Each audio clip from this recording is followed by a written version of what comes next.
Here's something about me. I'm a big fan of hygiene. I just figure, why get sick if you don't have to? I'm not a hypochondriac, but I am careful because when I do get a cold, it's really, really bad, and I'm a very bad patient. Just ask my wife. If I walk into a restaurant and the guy behind the counter is coughing and sneezing and wiping his nose on his arm, I'm out of there.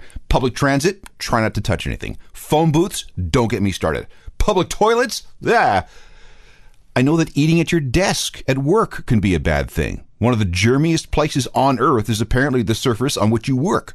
Some grocery stores provide wipes so you can disinfect the handles of your shopping cart. Escalator handrails? Yuck. But this came as a big surprise to me. What is the absolute germiest thing we can touch on a regular basis? Would you believe gas pumps?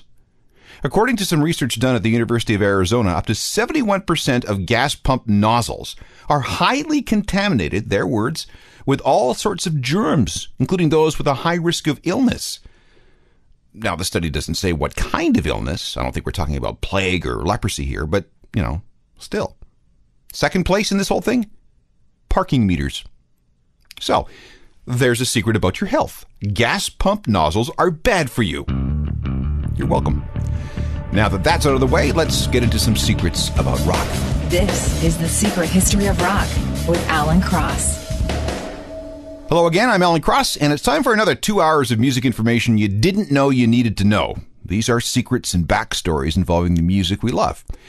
I want to sort through some definitions that hipsters like to use when talking about music. In other words, I shall translate.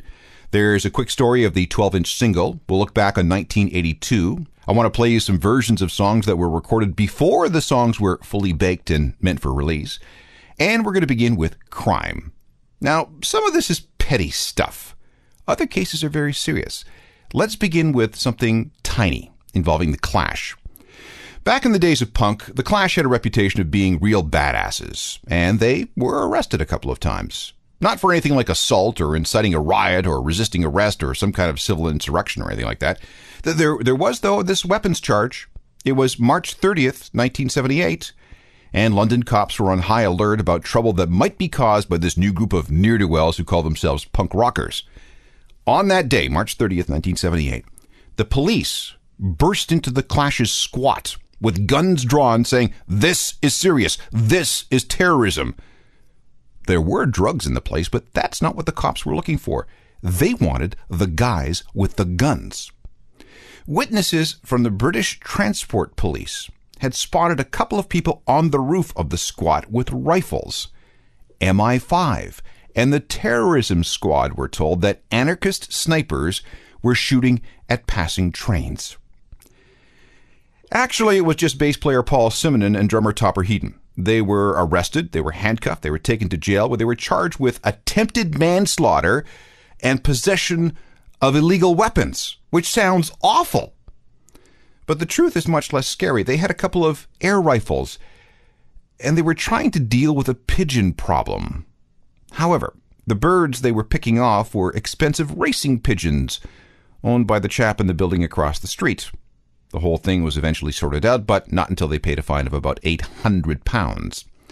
But that was nothing compared to what happened earlier, June 10th, 1977. That's when Topper was arrested with Joe Strummer. It was Joe's fault, really. 5 days earlier, he had spray-painted Clash on a wall, and he was arrested. That forced a court appearance the next day, where he was fined £5. But that same day, he and Topper were supposed to appear in court in Newcastle on charges of theft. They had been accused of, get this, stealing some pillowcases from a Holiday Inn. On the way out of a gig at the Civic Center in St. Albans, the Clash had been stopped by the cops. They searched the vehicle. They found keys. They found towels and pillowcases from the hotel. Strummer and Heaton had been arrested, released on bail at £20, and told to come back on June 10th. When they couldn't make it back to Newcastle because of Joe's spray painting problem, he and Topper were arrested, handcuffed, and driven to Newcastle, where they spent the weekend in jail before appearing in court on Monday and being fined again, this time for £100, for stealing pillowcases. How badass is that?